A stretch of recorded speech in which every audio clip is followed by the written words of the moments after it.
Since this will be shown in each of the 5 towns involved in this race, I'd like to introduce myself. My name is Sarah Duckett, and I am the editor and publisher of the Hopkins Independent newspaper. We have been hosting public debates to offer voters the opportunity to view candidates in local and state elections for nearly 9 years. Our first was over 8 years ago when Paul Escoco was running for this 8th Middlesex State Representative seat. To some, this debate may seem a bit unorthodox since only one of the Democratic candidates is present. We have initially wanted this to be between the 2 Democratic candidates prior to the primary. The Mills campaign declined to participate, and Mr. Haley has offered to step in. There is no presumption on the part of the newspaper or HCAM that a Democratic candidate has already been selected. We would have preferred to have Mr. Mills participate for the benefit of the viewing audience. However, we are thankful to Mr. Haley for coming forward this evening to join Ms. Dykema in what we hope will be a spirited and enlightening discussion of the issues facing the state and our district. And I know the biggest question for each of the 3 candidates is, will you be continuing the senior picnics started by Barbara Gardner and continued by Paul Escoco? Think about it. I'd like to introduce Chuck Joseph, who will be our moderator again for 9 years. Almost 9 years. 9 years. And the candidates are Carolyn Dykema from the Democratic Party, Dan Haley from the Republican Party. Our panel tonight is one short from our usual, but we have Jim Kleinkoff, a South Middlesex editor, Middlesex News, Michelle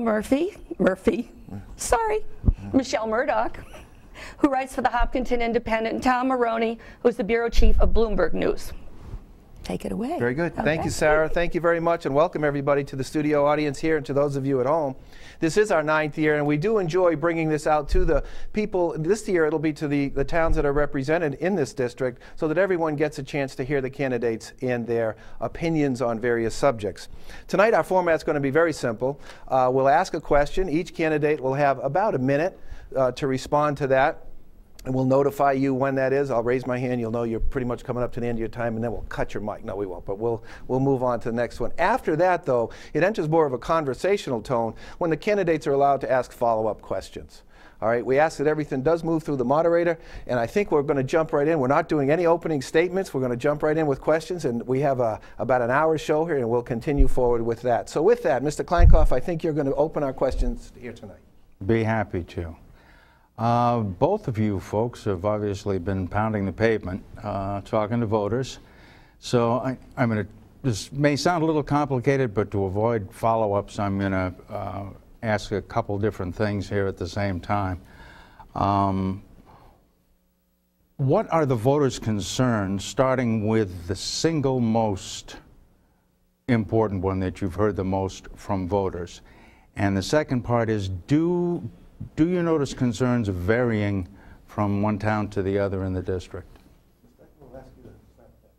Sure. I think it won't come as a surprise to most anyone that the single greatest concern that I've been hearing going door to door is the property tax issue, and the fact that a lot of fixed income seniors especially are really feeling very torn. They understand, I think, the need for services and to maintain a high level of services in the community, but they are really at a point where they are strapped. So the challenge, I think, for us going forward, for whoever takes this seat, is going to be how to balance providing the services that we need and we expect, most specifically education being the largest expenditure, with managing a property tax burden that allows us to maintain the diversity and the affordability of our communities that brought so many of us here. Mr. Haley, same question. That's right. The property tax and the economy. People are being hit by all sides. The property tax is one direction from which they're being hit, but they're being hit by gas prices. They're being hit by prices at the grocery store. Before I get rolling, I have to say I will keep the senior picnic. I was there today, and I want to make sure I answered that because they feel very strongly, and it's a great event. The property taxes, everyone says when they're running for office, I'm going to lower property taxes. That's what our current governor said when he was running for office. Property taxes can only come down if local aid levels come up.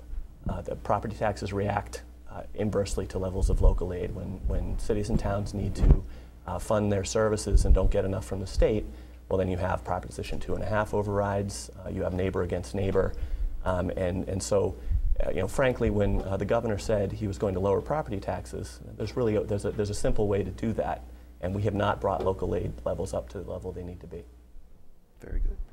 Panel, any follow-up questions to Mr. Kleinkopf?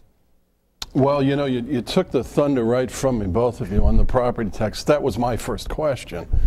And I'll just point out to the audience, too, and I'm sure you're well aware of this, the average assessed value for a single-family home in Massachusetts went down for the first time in a decade. But our property tax bills, they're still going up. We used to be able to count on our houses getting more valuable, and that gave us some reassurance. Now, Dan, you say that this is a very simple problem. Let's explore that a little bit. You say simply bring more local aid to our communities. How do we do that? Well, thank you for asking that question, because that is absolutely central to my message running. Our state government right now does not set priorities. If you listen to rhetoric coming out of Beacon Hill, everyone always says the same thing. We need new revenues to fund priorities, and priorities is defined as whatever a legislator wants to spend money on at any given time. Of course, if everything's a priority, then there is no true priority. The word has no meaning any longer.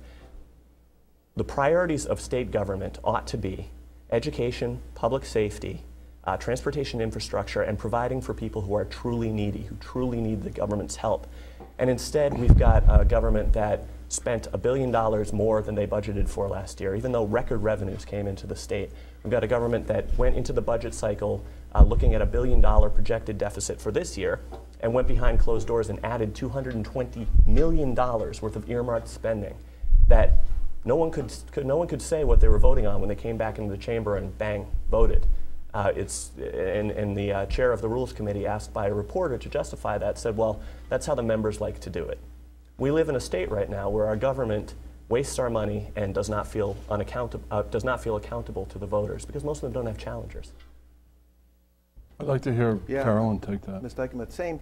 Tom asked, coming back, about state aid, local aid as an offset. Your response to that? Absolutely. I've been sort of at the front lines of this property tax debate, having been, managed a budget for the planning board most recently and had to make the difficult decisions there. What I don't like, and I think what people are tired of, quite frankly, is this, the blame. I think people are done with trying to figure out why and how and who's to blame. I think what we need are constructive solutions that will set us on a better path.